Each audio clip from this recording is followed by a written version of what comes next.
This right here is All the Right People. All the Right People. All the Right People is perfect title for this. Aaron Lip, Reed Grimm, Collin Hauser, y'all. Cassie, Mr. Tom Bridwell. Adam Pickrell, Rob Fraboni. Cass Haley, and you. This was not scripted. Love it. We're doing it. This campers are rocking. Don't come and knocking. Good for you, getting the paradigm. Ready? Rolling. Hello, everybody. This is Cass Haley. Thank you so much for listening to the Big Hope Podcast. This is a special series about all the right people. We are right in the middle of the process of making my new album, All the Right People, and this whole album, the concept of it is about, honoring your relationships and sort of keeping those relationships and just how big of a role those people play in your life and have played over the time, since you began. And today I'm honored to have one of my good friends and amazing musician, engineer, buddy, Mr. Tom Bridwell. Hello. How you doing, man? Oh, man, I'm good. I'm at Big Hope Farm, so you know I'm good. Oh, yeah. So I want to give a little intro. So I met Tom. I've known Tom for about 20 years. We met in Deep Ellum at Club Dada, probably around the year 2001. And I was in a band called Woodbelly, and he was the sound man. And I heard, what I heard. I remember the rumor that I heard at the time. I was like, dude, the sound guy's in this band. He's in this amazing band called Olospo. They're like really popular. And I, Club Dada was one of those places where, granted, this was the open mic night, but you had to sign a list. Tom Bridwell's open mic, so you had to. It was like it was a sort of a renowned open mic, It was before I got there. I think they were circling the drain when they signed me up to run sound. Yeah, I mean, I got the open mic shift, so you know where I was in the pecking order. Man, those days, yeah. Club Dada. You blew my mind. Most of the bands that came through there in my tenure, they were pretty lame, but I remember y'all like it was yesterday. And now look at us. What was your first thought when you? I mean, because my first thought was your bass player and drummer were like so proficient. They played so many notes, but very tight. And then your voice was very similar to the guy, I don't know his name, but the guy from Sublime. That band sort of was like an offshoot of Sublime. There was a lot of ska for sure. Ska and reggae, but just like this, but you were like a power trio, like if Rush smoked a joint kind of a deal. Yeah. With way better vocals. Yeah, I don't know, man. I love Rush. Anyway, but like, yeah, that's what I remember, just tightness. Yeah. Just sheer tightness. Well, so after we met at Club Dada, that probably lasted for a few months before our relationship went to the next level. Mm-hmm. Right? Yeah. And what was the next level? I'm pretty sure I brought you over to that studio I was interning at, Last Beat. Last Beat. Yeah. Yeah. And then so we started like recording in the evenings and nights when I had access, when nobody else would be there. And of course we were having all kinds of good times and just recording as long until we passed out. I think we might have recorded albums that never saw the light of day. Yeah, because most of it I'm pretty sure was garbage. Not because of you, because we didn't know what we wanted. I didn't know like what I was still learning at that time. Me too, though, yeah. man. That's like I didn't know very much either, but y'all helped me cut my teeth. All right, my idea of recording was like the idea of what my talent level wasn't actually in line with actually what it was. So then when you go and record, you're like, oh, that's you're always reaching for that take. It never sounds like when you hear back what you do in the studio for the first time. It's a shock because all you've ever heard is yourself either in the band room or on stage. Or in your own mind. Or in your mind. And so like when you actually hear, the tape don't lie, as they say. Right. And so it's kind of disheartening when you first hear yourself back in a studio because all of your flaws are exposed, and then it takes years of refining. Even when you can play great, you still have to know how to play right. I think it takes years of actually realizing that, like, this is what it is. Yeah. And it takes years to just accept where you're at, Mm-hmm. Because I don't know. Growing is what it takes. Yeah. It takes lots of growing. You can't just. I mean, there's a handful of people who have ever gotten it right on the first try. Right. Maybe less than one hand. So, okay, on to you. So where did your musical journey begin? Well, listening to my dad's records. And where are you from? I grew up in Abilene, Texas.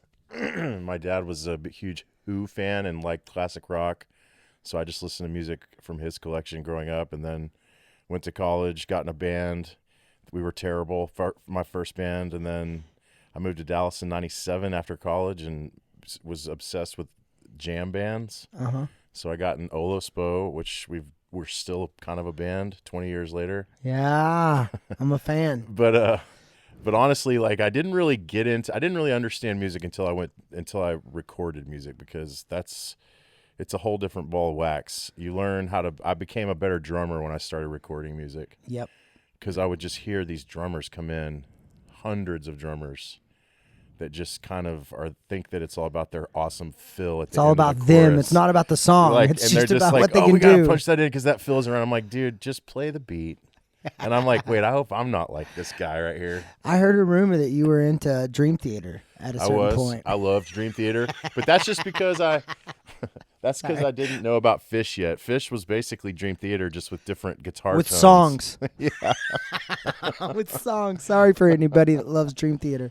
Yeah. I'm sure they have songs, but yeah. I mean, it's funny. Dream Theater, their singing was better than Fish. yeah. That's awesome. But anyway, yeah. So that was a short year. What are your what are your top 3 albums of all time? Okay, number 1 is probably Robert Palmer's "Sneaking Sally Through the Alley." Okay, that's a good one. You gave me that. You burned me a copy of that. It's basically the Meters with Robert Palmer on vocals. Yeah. I think the live album by Little Feat, "Waiting for Columbus," it's basically a double live greatest hits. Mm-hmm. There's not a bad song on it. And then the greatest record of all time, in my opinion, is "Dark Side of the Moon." Okay. And it's because the music is amazing, but also it's like the best engineering ever. It's the best recording ever captured. Yeah. It's flawless. It's the pinnacle of recording, engineering, and music. I agree. I love that. I love that album as well. Say what you will about Pink Floyd, they're not everybody's cup of tea. And it was way before its time. I mean, there was nothing that sounded that good. There's like nothing at that time, right? Yeah. They were doing amazing stuff that nobody else was doing. Mm-hmm. For sure. Pretty incredible. So I want to give people a little bit of history. Besides for you, engineering my very first band, and Woodbelly was my band when I first moved to Dallas, and it was like my first attempt to like go to the big city and make it big. That was Woodbelly playing the open mic at Club Dada. That's where we first met, and then we went on to stay friends and stay involved with each other, and since then you've pretty much been involved in almost every album that I've ever done. You record parts of the very first solo album. You recorded a lot of the Woodbelly stuff. Mm-hmm. You recorded Connection. Mm-hmm. You and Ty. You were a part of the pre-production of La Ciudad. Yes. What album did I play on? You played on Connection. Connection. Okay. Yeah. That's right. Yeah. So you're a drummer, engineer. Man, I really wish that I would have signed up for like ASCAP BMI royalties. That would the mechanical royalties on 1 or 2 of those songs might have made me like $12. $12, yeah, not much.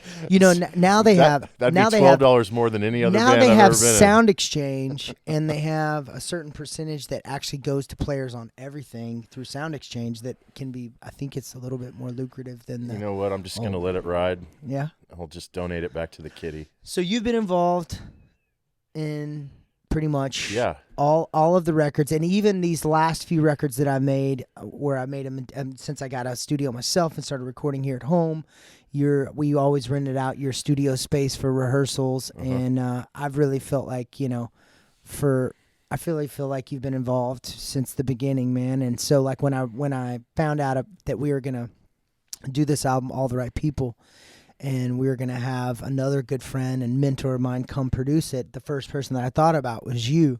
So we're at the 50-yard line and making this album. We're about halfway through, a little bit over halfway through. So what has your experience been so far making this album? Well, it started when you called and asked if I wanted to do it, and after I hung up the phone, I definitely wanted to. My first instinct was yes, but then I thought, am I making a mistake? Because I remembered the last time we tried to do this. And you were just completely mesmerized with Fraboni's techniques, and you kind of came in sort of like you came in, and it was obvious that I was basically going to be like a proxy for him, and I was going to follow these guidelines, and it just didn't sit well with me because we're both alpha males. Totally. And this is your studio. This is your thing. Yeah. So like, I just was like, you know what?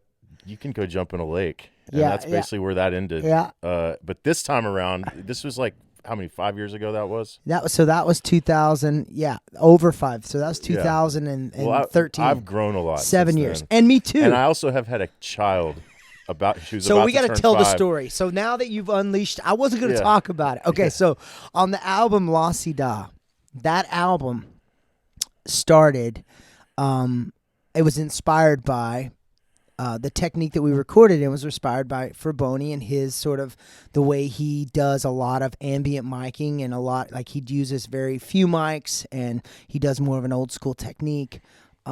And so I was inspired by his recordings, and I had met Fraboni, and he had started sort of mentoring me and sort of, teaching me different things. And so I went to go record the album, and I was renting Tom's studio, and I told Tom about it. And so I rented his studio for 2 weeks. The first week was going to be just setting up. The second week we were going to record. And when I get there, Tom informs me that he's not compromising on mic techniques. Well, I didn't know I was going to have to do that. That was one of those things I found out when you got there.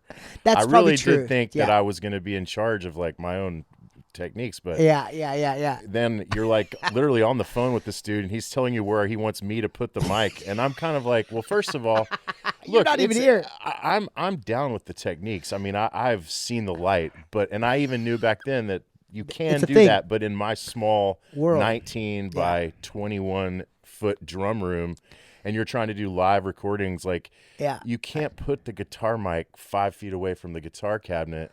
And not if you don't. Not if you drums in it. Not if you don't know how to deal with it. Okay, and that's probably what it was too. But with this room, it's like a barn down there. Yeah. And you have way more space, and that kind of shit will work. I mean, it works. And then, I think it works in the other environment when you hear too. this record, you're gonna be like, okay. I So understand regardless this. of who or what was right in that moment, what do you think?